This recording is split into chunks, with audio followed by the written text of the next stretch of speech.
the third floor. The Fairhaven Asylum had been condemned for over 20 years, yet every Halloween, someone dared to go inside. This year, it was Jacob's turn. 30 minutes, his friend Mike said, slapping a flashlight into his palm. You last that long, and I'll give you $100. Jacob looked up at the crumbling building, its windows shattered, front gate hanging off rusted hinges. Once a mental institution, now a monument to urban legend, supposedly haunted. They said no one ever made it to the third floor.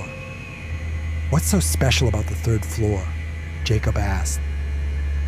That's where they kept the worst patients, Mike said. One of them disappeared the night the place shut down. They never found the body. Jacob rolled his eyes. Of course. Still, he took the bet. He stepped through the gate, flashlight cutting into the darkness. The heavy doors groaned as he entered, releasing a wave of mildew and rot.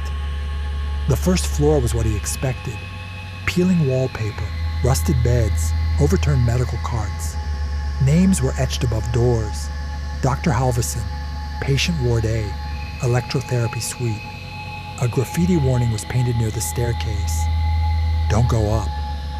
Nice touch, Jacob muttered. The second floor felt colder.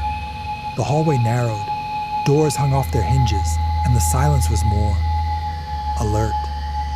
He thought he heard shuffling in the dark, but chalked it up to rats.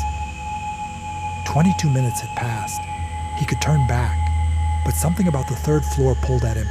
The stairs groaned as he climbed. At the top, his flashlight flickered and died. Come on, he hissed, banging it. Nothing. He reached for his phone. Dead too. It had been nearly full. The third floor was silent. No creaks, no scurrying. Just thick, unnatural stillness. Breath misted in front of him. It was freezing. Doors lined the hallway, all shut. At the end, a faint electric glow leaked from beneath one. He hesitated. Every instinct screamed go back, but curiosity shoved harder. The door creaked open by itself. Inside was a room that shouldn't have existed. Clean, white, sterile. Fluorescent lights buzzed above an examination table. Medical tools sat neatly arranged. Jacob stepped in. The door slammed shut. He spun. No handle, no knob.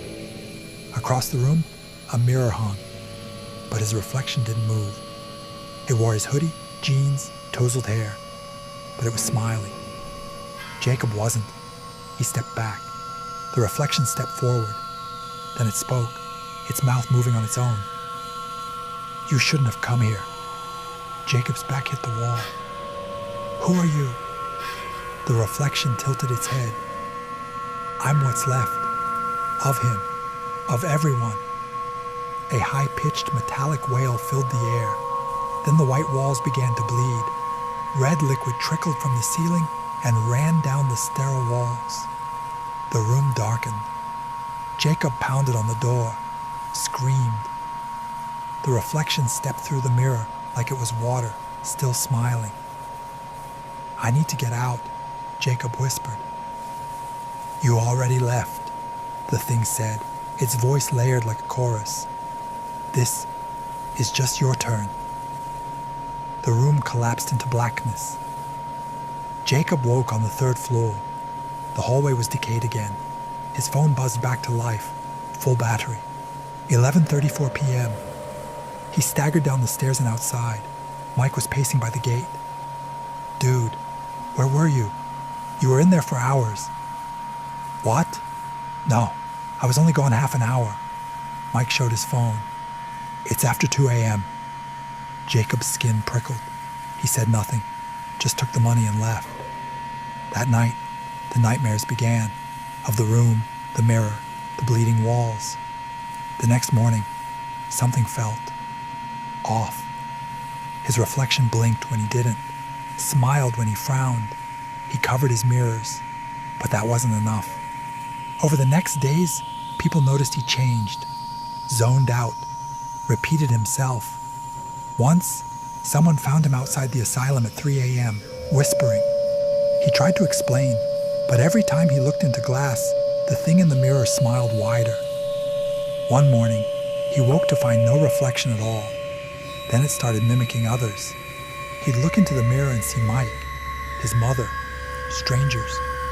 It was wearing faces now. Whispers came next. In the dark, when he turned off the lights, voices murmured his name.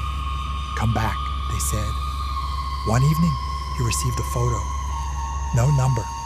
It showed him asleep in bed. He lived alone. Jacob smashed the phone, burned every mirror, sealed his apartment. But it still came. In dreams, in shadows. He woke one night standing on the asylum stairs. He didn't know how he got there. From inside, he heard laughter. He ran.